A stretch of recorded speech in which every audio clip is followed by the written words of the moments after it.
Hello guys, welcome to another show. This is how to rig a sea bass shore lure rig. So you need a pair of pliers, ball sinker, 30 gram, ounce and a half, you name it, about that.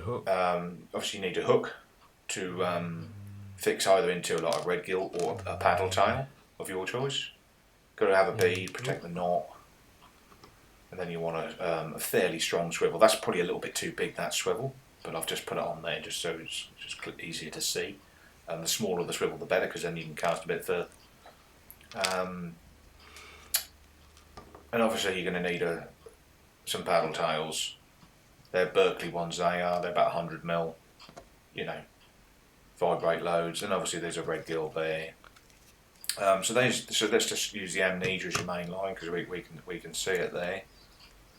Okay, and you want about £15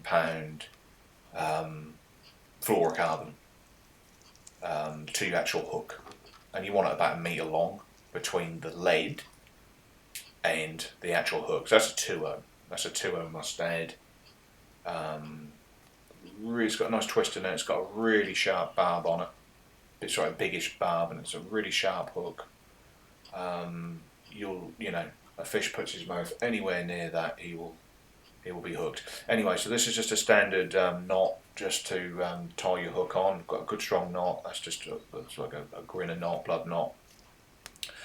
You just wet it and slide it down. You just want to trim it off there. Okay, you want to leave a little bit there, but that's okay. Remember the line will be clear. So that's £15, about 1 metre long. Tie that onto probably a number 4 swivel, I would say, and the same knot. These are nice and easy to tie, quite fast.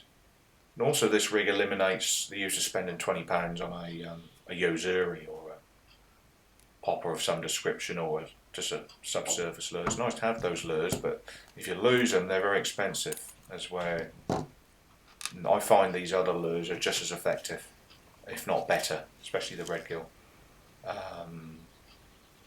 Paddle tails are good as well, because you can sort of search, different ground. You can stay in contact with the bottom, this, that, and the other. So anyway, so this is the main line. Okay, so that's from your reel. Okay, so the first one which goes on is the lead. So 1.5 ounces is ideal. 2 ounces if it's windy in your face. 1 ounce is good, but it doesn't cast so far. And obviously a bead to protect the knot. Alright. So then your main line onto there, exactly the same knot. Exactly the same knot. You want a nice sort of light rod. This, you want 9, 10, 12 foot, something like that. Something, a pike rod would be okay for this. But it's got to be fairly light, 4,000 reel. 15, £20 main line. Mono's okay. At least you don't get wind knots with the mono. Braid is good, but you probably want to use heavier braid. You get quite a lot of wind knots, and there you go. Look, so that's the rig. That's all it is. You can live bait with this rig as well. You put that hook through the nose of a sand eel and just flick it out and just let it drift on the bottom there. If it's not too snaggy. I mean, you can use this rig to fish a whole peeler crab as well.